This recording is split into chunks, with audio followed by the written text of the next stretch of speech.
This is the continuation of the previous video. I hope you enjoy it. Stay tuned.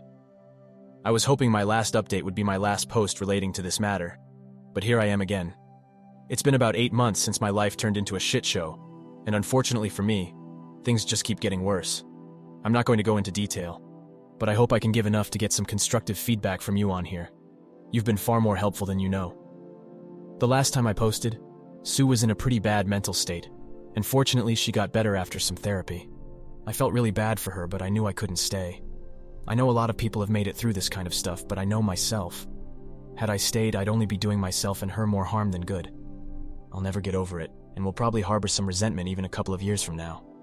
We agreed to divorce, but she wanted us to remain in contact even if it was just minimal. The divorce process was pretty smooth, and we got divorced about a month ago. I moved to the West Coast to start anew, and things were finally starting to look good for me. But then, I got a phone call about Sue again from her sister. And long story short, Sue suffered from a stroke. She is almost completely immobile on the left side of her body and can barely speak. I can't even put into words how freaking devastating that was to hear, let alone how crushed I felt when I went to visit her. She looked nothing like the person I knew, and she'd always cry when she saw me. One of the worst parts about all this is, I can't help but feel like it's my fault this happened to her. People tell me it isn't, but I feel like it is. Even though her closest family says it's not my fault, I can sense some hostility from them whenever I speak to them.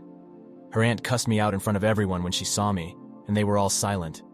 They just asked me to leave it alone and get on with my life. As much as I wish I could just move on, it still hurts knowing how all this shit turned out. I haven't spoken to Sue since she got the stroke, and her family won't let me see her because apparently I cause her stress.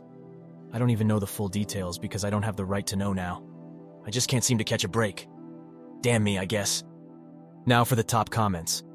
So you left her after she cheated on you with your best friend and now her family is blaming you for her stroke? Apparently her family is very ducked up. It might explain some of her issues. Don't feel bad for leaving her or blame yourself for anything.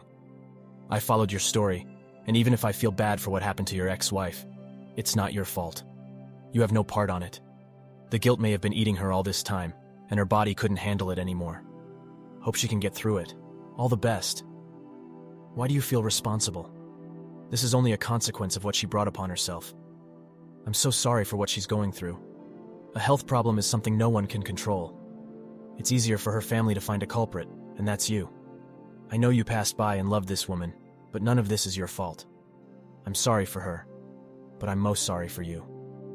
I'll tell you something about strokes. Although it's kind of rare for her age to have a stroke, it's not something that doesn't happen.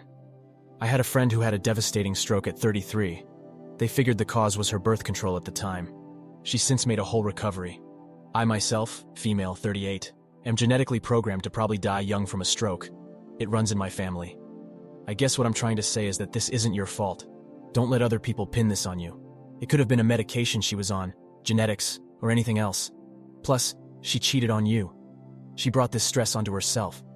I know you're tearing yourself apart over this, but please don't. Sometimes life happens in ugly ways and it makes no sense, and nobody is at fault. Her stroke is not your fault. It is likely a result of her overdose and not taking care of herself afterwards. I would put more blame on her family for not taking care of her better. Thank you all for taking the time to listen to today's story. Please like, share, and subscribe if you haven't already. Stay tuned, and I'll see you in the next one. Peace.